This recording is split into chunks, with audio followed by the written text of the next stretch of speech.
आप देख रहे हैं ड्रामा सीरियल कलंदर। अगर आपको हमारी ये एपिसोड अच्छी लगे तो हमारे चैनल ड्रामा सीरीज़ को सब्सक्राइब कर दें और बेल के आइकन को प्रेस कर दें ताकि जो भी नई लेटेस्ट वीडियो है सबसे पहले आप तक पहुंचे। आप उसको वॉच एंड लिस्टन करते रहें और कमेंट सेक्शन में बताएं हमारी ये एपिसोड कैसी लगी। दुर्योधन को तबरेज़ ले लेता और अपने साथ और उसको बस स्टैंड पे ले आता है। वो इसलिए कि अब उसको अपने घर लाना चाहता है। तबरेज़ को अब एहसास होने लगता है कि दुर्योधन उसकी बीवी है, ठीक है। दुर्योधन के साथ तबरेज़ ने बहुत ज़्यादा ज़्यादतियाँ की होती इस वजह से। अब वो दोनों बस स्टैंड के ऊपर बैठे बैठे होते हैं जब गाड़ी आए और कब वो उनका टिकट लें और वहाँ से चलता बने। तबरेज़ जो होता है वो दुर्योधन की तरफ देख रहा होता है और दुर्योधन के साथ की गई ज़्यादतियों की तरफ देख रहा होता है जो उसने उसके साथ के ज़्यादतियाँ की होती हैं। दुर्योधन जो तबरेज़ के कंधे पे अपना सर रखती है और सो जाती है क्योंकि टिकट तो वो ले आते हैं लेकिन अभी टाइम होता है। उधर सूरज गुरूब हो रहा होता है, वो शाम का टाइम होता है। तो वो अभी तो फ़िलहाल बस स्टैंड पे ही होते हैं। बस अभी तक जाने वाली होती है, अभी गई नहीं होती। वो दोनों एक दूसरे के साथ बातें कर रहे होते हैं क्योंकि अब उनका ज़्यादा से ज़्यादा टाइम स्पेंड होना होता है। दुर्योधन जो होती है वो वहाँ पे बैठी होती है। तबरेज़ टिकट लेने चला जाता है और पता करने जाता है कि अभी कितनी देर रहती है बस आने में। ज़ाहिर सी बात है बस के ऊपर ही बैठ जाएंगे दोनों। जब बस स्टैंड पे आते हैं अजीब ही मनाज़र वहाँ पे वो देखते हैं कि व्हील्स चेयर्स लगी होती हैं। अब इसका वालिद परेशान होता है कि तबरेज़ अचानक क्यों आ रहा है, उसकी क्या रीज़न हो सकती है। दुर्योधन जो होती है वो बस स्टैंड पे बैठी अपने आप को कभी इधर देख रही होती है कभी इधर, के तबरेज़ आया नहीं अभी तक। तबरेज़ जो होता है वो टिकट लेने जाता है। टिकट लेकर जब वो वापस आता है तो कहता है कि बस के जाने में अभी टाइम है तो इसीलिए इधर ही बैठना पड़ेगा और इंतज़ार करना पड़ेगा। तबरेज़ ने गाड़ी गुड़ी छोड़ छूट दी होती है क्योंकि वह सुंबल को छोड़ कर आ जाता है। इस वजह से अब वो बसों में जाने लगता है और धक्के खा कर जाएगा क्योंकि आसाइश वाली ज़िंदगी उसने छोड़ दी होती है और अपनी महबूबा और अपनी बीवी, प्यारी बीवी यानी कि दुर्योधन को उसने अपना लिया होता है और दूसरे को छोड़ दिया होता है। ज़ाहिर सी बात है उसका छोड़ना बनता है। सुंबल का वालिद जो होता है सुंबल का दिल बहलाने की कोशिश करता है लेकिन सुंबल जो होती है वो नहीं बहलाना चाहती। उर्फ़ी जो होता है वो बड़ा खुश होता है क्योंकि ये वाला मंज़र जो होता है शफ़क़ को याद आ रहा होता है कि जब उर्फ़ी की उसके साथ बहुत ज़्यादा अच्छी सेटिंग थी तो उर्फ़ी उसके हंसी खुशी बात किया करता था, उसके साथ रहा करता था, उसके पास टाइम गुजारा करता था।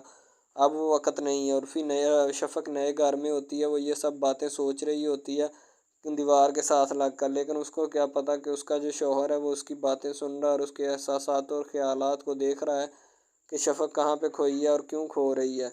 जब वो जाती है, ठीक है, दूसरी तरफ सुंबल बैठी होती है बेड के ऊपर। उसकी दोस्त आती है, आकर समझाने की कोशिश करती है कि सुंबल अब इन सब बातों का कोई फ़ायदा नहीं। अब काम वाली आती है और आकर कहती है कि मैडम जी बच्ची रो रही है। तो सुंबल चीखना चिल्लाना शुरू कहती ले जाओ मेरे सामने से इसे। ये दोनों मियाँ बीवी दुर्योधन और तबरेज़ बैठे होते हैं बस स्टैंड पर। बैठ बैठ कर थक चुके होते हैं क्योंकि अब बस के जाने का टाइम आ चुका होता है और वो दोनों बस में सवार होने लगते हैं। ज़ाहिर सी बात है अब उन्होंने अपने घर भी तो जाना है। सुंबल लेटी होती है, सुंबल कहती ले जाओ इसे मेरे सामने से, इधर से ले जाओ, क्योंकि सुंबल को अब गुस्सा आ रहा होता है कि कभी उसने तबरेज़ को चाहा था लेकिन अब वो छोड़ चुका है। उसका शौहर आता है, शफ़क़ आकर कहता है कि अगर तुम इतना ही उसके ख्यालों में खोई रहती हो, इतनी मोहब्बत थी तो फिर उसने तुम्हें तलाक क्यों दी, इसकी क्या वजह है। तो शफ़क़ अपनी सफाई पेश करती है, कहती है ऐसी कोई बात नहीं। उसका खामंद कहता है ऐसी बात होनी भी नहीं चाहिए, अगर ऐसी कोई बात निकल आई तो मैं तुम्हें वो जलील करूँगा कि तुम सारी ज़िंदगी किसी को मुंह दिखाने के काबिल नहीं रहोगी। उसका खामंद जो होता है वो बहुत ज़्यादा रौब और दबदबा दबाने की उसके ऊपर डालने की कोशिश करता है कि मेरा उसके ऊपर दबदबा और रौब जो है वो ज़्यादा से ज़्यादा डले ताकि जो है वो मेरे से मुतमिन और डर के रहे। ज़्यादातर खामदों की यही बीमारी होती है कि वो औरत को दबा कर रखना चाहते हैं लेकिन ऐसा नहीं करना चाहिए।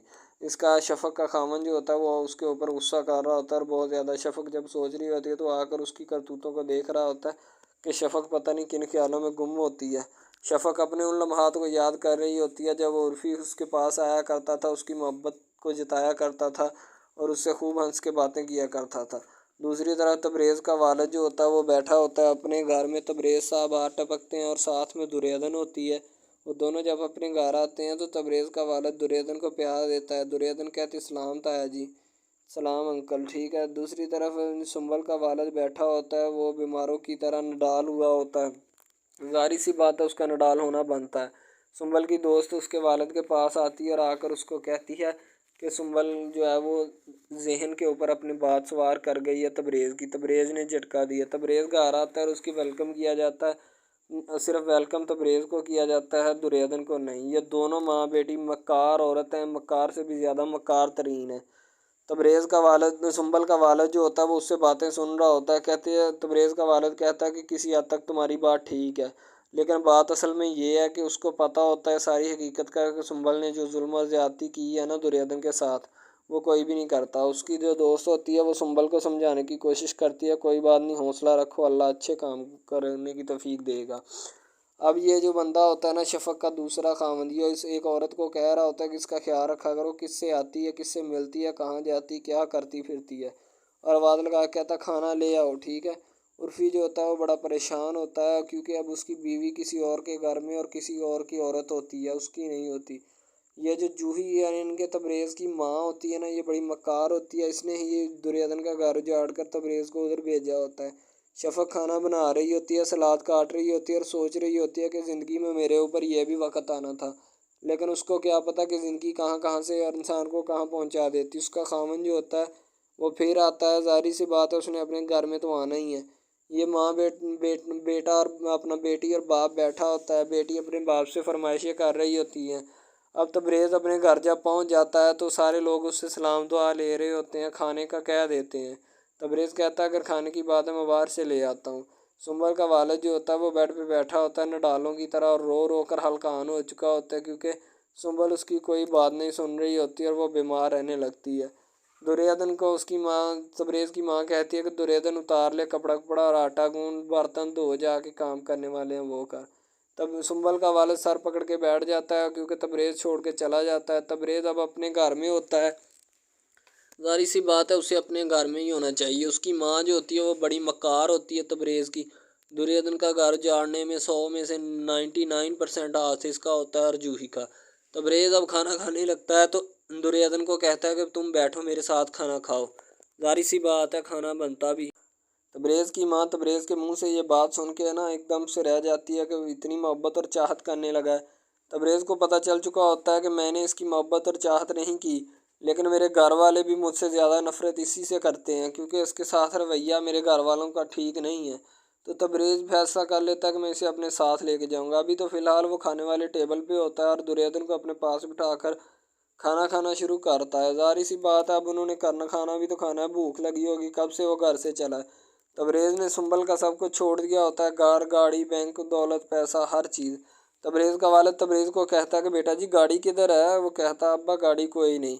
अब सुंबल का वालिद जो होता है वो सुंबल की दोस्त की बातें सुन रहा होता है कि तबरेज़ की वजह से, तबरेज़ के रवैये की वजह से सुंबल ज़्यादा अपसेट है, वरना उसको इतना ज़्यादा इशू कोई नहीं है। वो कहता है कि हाँ तुम्हारी बात ठीक है, लेकिन जो दुर्योधन के साथ हुआ है ना उसका ज़ाला भी नहीं किया जा सकता।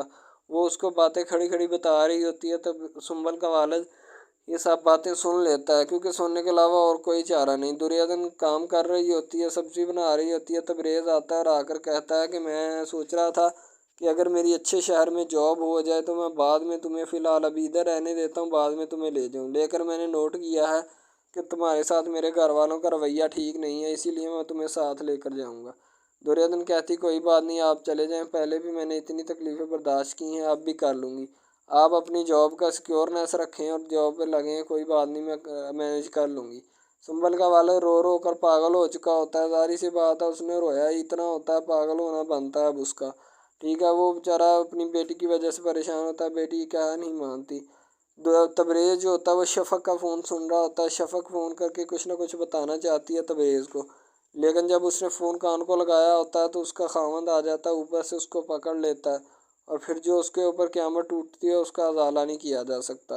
और फिर उस वक़्त परेशान हो रहा होता है जब जो है ना ये उसकी बीवी शफ़क़ इसने दुर्योधन पे इल्ज़ाम लगाया होता है, तो उर्फ़ी उस वक़्त परेशान होता है इसके बारे में कि अगर ये ना इल्ज़ाम लगाती तो आज ऐसा ना होता। फ़ोन कान की तरफ बढ़ रहा होता है तो उसका ख़ावंद ऊपर से आ जाता है, आकर उसको खूब ज़दोकोब करता है।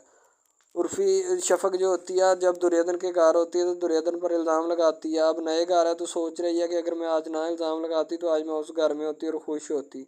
अब क्या फ़ायदा जब चिड़ियाँ चुग गईं खेत। जूही जो होती है कहती है अब्बा ये तो पक्का पक्का ये तबरेज़ आकर बैठ गया, मुझे तो कुछ दाल में काला लगता है, आप चेक करें कहीं दाल तो नहीं काली।